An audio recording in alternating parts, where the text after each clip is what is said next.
7-1 de volta com o Bom Dia Bahia. Hoje eu recebo aqui no estúdio o senador Otto Alencar. Senador, bom dia, muito obrigado pela presença do senhor aqui. É um prazer. Prazer estar nosso. aqui com você. Eu quero começar falando com o senador Otto Alencar da tragédia no Rio Grande do Sul, essa tragédia que chama a atenção não só de todo o Brasil, mas de todo o mundo e que tem motivado mortes, desaparecidos, tem sido usada também politicamente de forma em fake news, em reclamações, enfim, o próprio governador reclamou do crédito oferecido pelo governo federal. É uma tragédia anunciada, senador?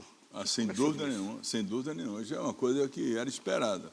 Até porque já tinha acontecido em 1941, quando Porto Alegre era uma cidade bem menor, os outros municípios também. E em 41, esses rios todos que formam o Guaíba, eles tinham a proteção das suas margens com suas matas ciliares. Então, se tem mata ciliar, ela protege a expansão do rio. E também toda a água que vem da chuva, ela penetra. Por que ela penetra no solo? Porque as raízes é que dão porosidade ao solo para a água bater na chuva e entrar. O que é que aconteceu? Desmataram tudo, onde não é asfalto, é solo impermeável. A água não penetra em solo impermeável. Ela bate, escorre para o leito do rio, leva sedimento, faz o rio ficar mais raso, o rio perde a profundidade, ou que nós chamamos tecnicamente calado, e a partir disso ele espalha. Isso aí é um beabá. Então, se quer resolver o problema do Rio Grande do Sul, que se tome providências para recuperar, tirar o assoreamento, colocar a profundidade natural do Guaíba e dos outros todos, do Rio dos Sinos, esses rios todos que correm para dentro de Porto Alegre, e replantar matas ciliares. Só que o desmatamento foi muito grande. O Rio Grande do Sul tem hoje 50% dos seus biomas de mata, da área dos pampas, cortados para a produção de soja, de arroz, de milho. 50% é um estado que não tem praticamente mais reservas naturais.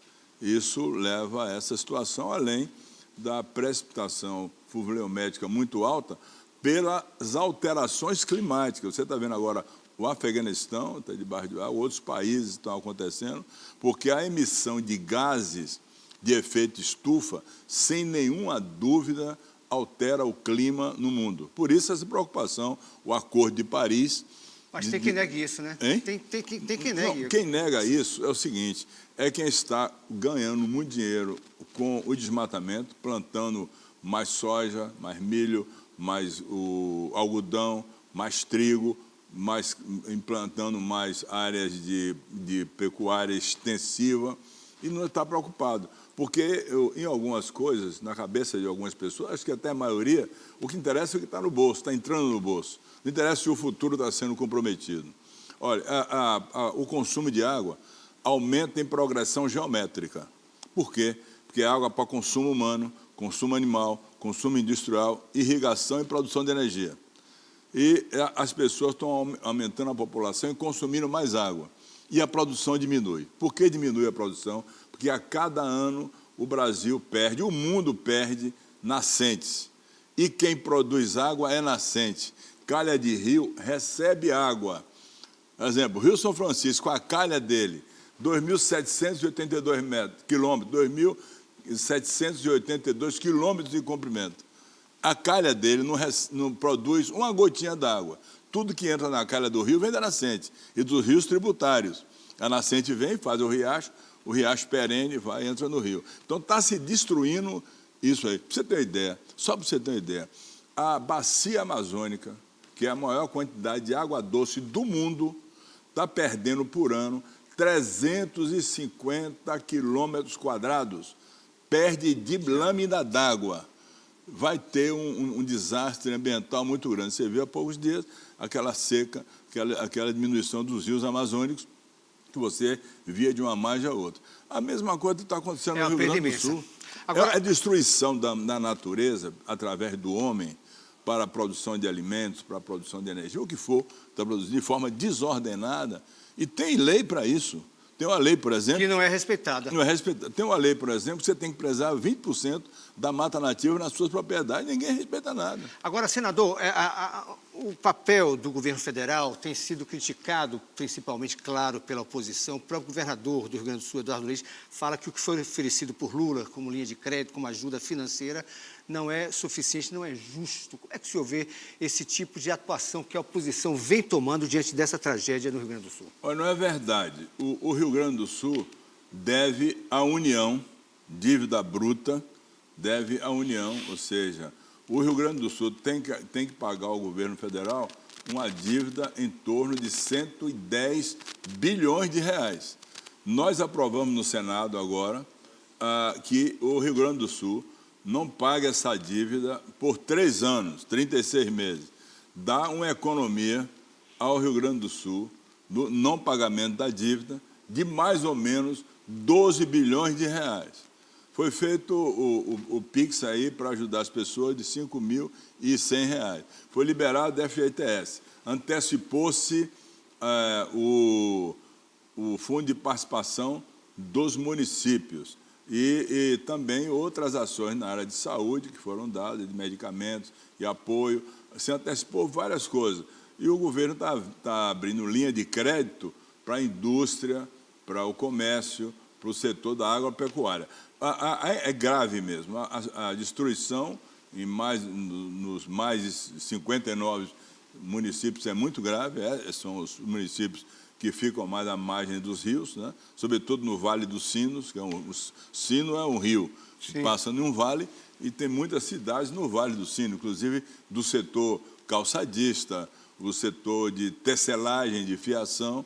Então, o Guaíba e Porto Alegre realmente é um prejuízo muito grande. Mas o governo está fazendo aquilo que é necessário e nós vamos trabalhar, inclusive, para outras atividades. Por exemplo, nós vamos aprovar, o governo deve encaminhar agora, essa semana, a desoneração da folha daquelas atividades todas que foram negadas.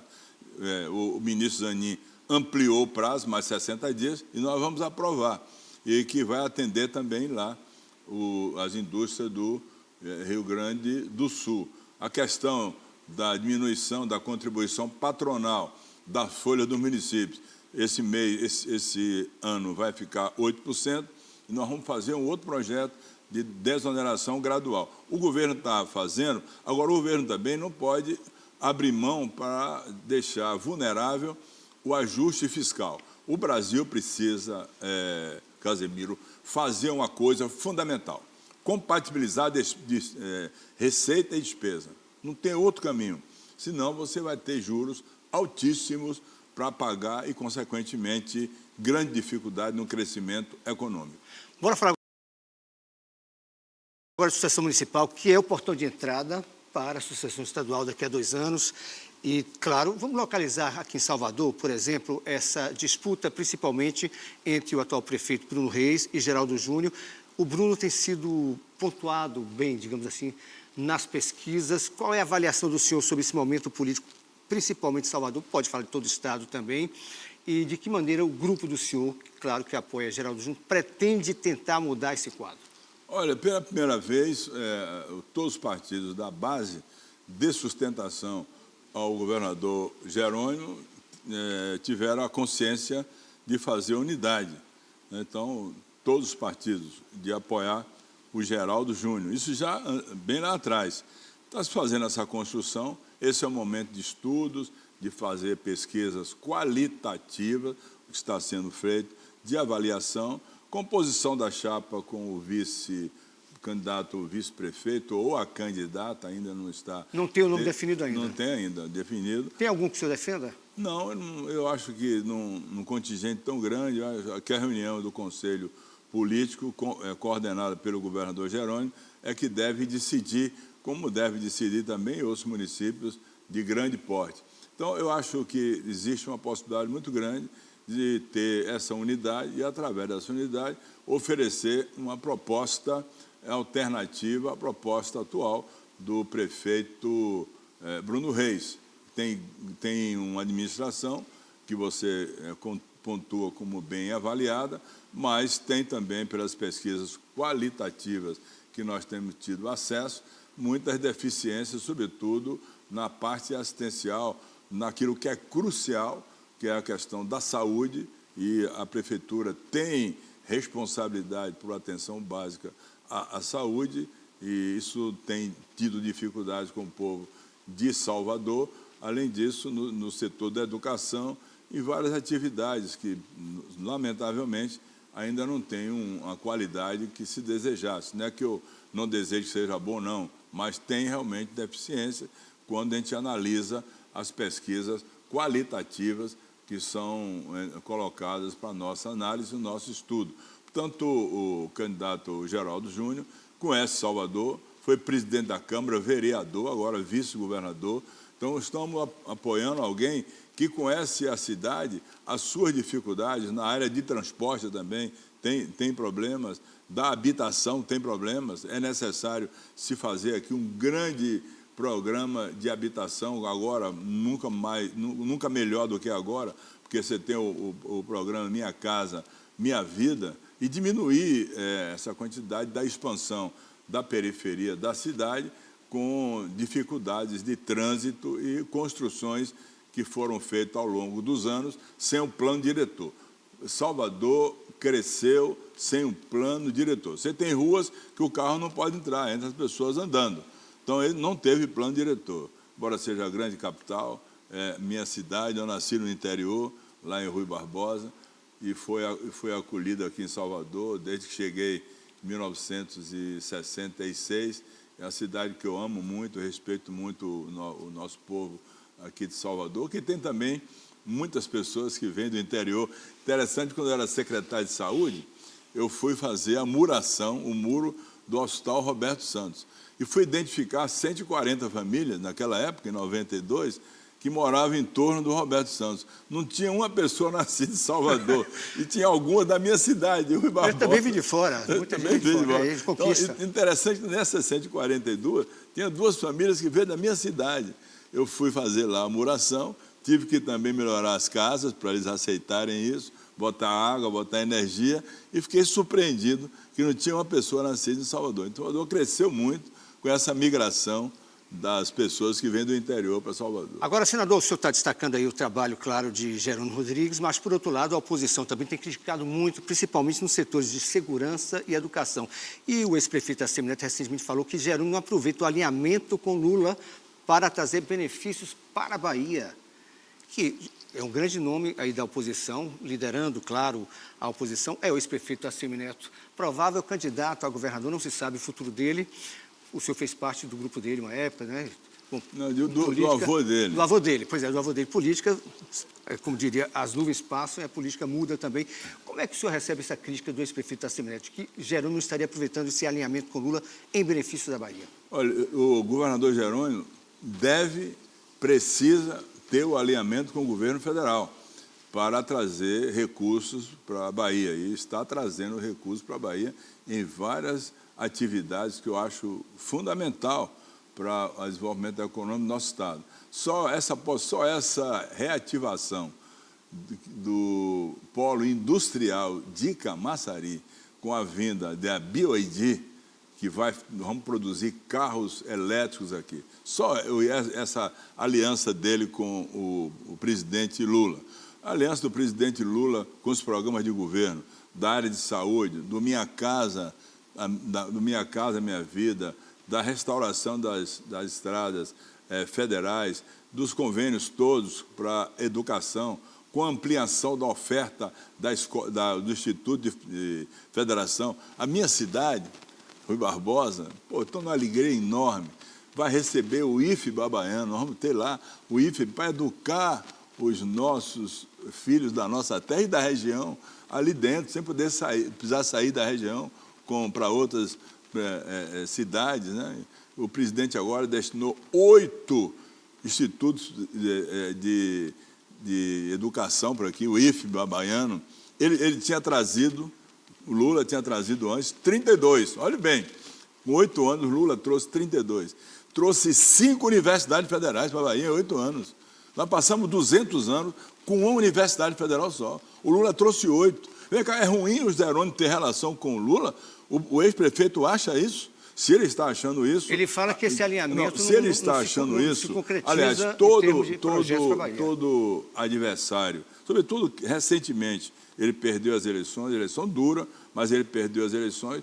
Todo adversário que perde a eleição imediatamente e começa a bater e a criticar no lado, sobretudo, pessoal, essa declaração dele é suspeita, questionável, controversa e não merece a sincera consideração de nós, porque ele está falando muito mais pelo resultado das eleições, que eram eleições que se considerava decidida pró-oposição, mas por uma avaliação incorreta. Eu, por exemplo, entrei na eleição com a maior convicção que nós teríamos a vitória, não por vaidade, porque eu sou uma pessoa muito simples, muito humilde, com costumes mesmo que eu preservo até hoje do interior, de ser educado com as pessoas, responder bem às pessoas, de maneira nenhuma levar para o debate pessoal que não resulta absolutamente em nada. Portanto, essas declarações são declarações que saem vão pelo vento afora, né? Seria assim o prefeito de Salvador, um conde falando para os passarinhos. Os passarinhos não entendem, então não adiantou nada ele falar. Obrigado pela entrevista, senador. Vai para Brasília agora, né? Vai trabalhar pela Bahia. Vou para Brasília. Né? Eu quero te agradecer, estava com saudade de você. Tem que aparecer mais. Um abraço a toda a equipe aqui da TV, do Bom Dia Bahia, né? O meu amigo Roberto Coelho, e me colocar sempre à disposição. Eu estou relatando agora uma matéria que é super importante no setor de energia, que a matéria é o hidrogênio de baixo carbono. Nós vamos ter que produzir energia limpa, que não gere os efeitos de estufas, os gases de efeito de estufa, que é a energia gerada pelo hidrogênio, ou pela eletrólise, através dos eletrolisadores. Eu já publiquei, já foi analisada na comissão, vai ter agora, nessa semana, terça-feira, a aprovação. Vamos a plenário e vamos oferecer à Bahia e ao Brasil um novo marco regulatório da produção de hidrogênio verde, de energia limpa. Inclusive, eu recebi um telefonema da Alemanha, que o Jerônimo estava lá com os governadores do Nordeste, 9 governadores do Nordeste, e o Jerônimo me ligou, cadê o projeto, o marco regulatório? Eu disse, tenha calma, para a semana me ligou umas 3 ou 4 vezes, que a Bahia tem o maior potencial do Brasil para a produção de hidrogênio verde. O maior potencial do Brasil. Isso é muito bom, parabéns. E a gente remete ao início da entrevista a preocupação com o meio ambiente. O meio ambiente, pois é. Obrigado, senador. É isso aí, valeu. Forte abraço, obrigado. Volte mais vezes, tá bom? Tá bom, valeu. Aqui. Um abraço. Bom, fotografia, a moda antiga, eu falo agora, Salvador.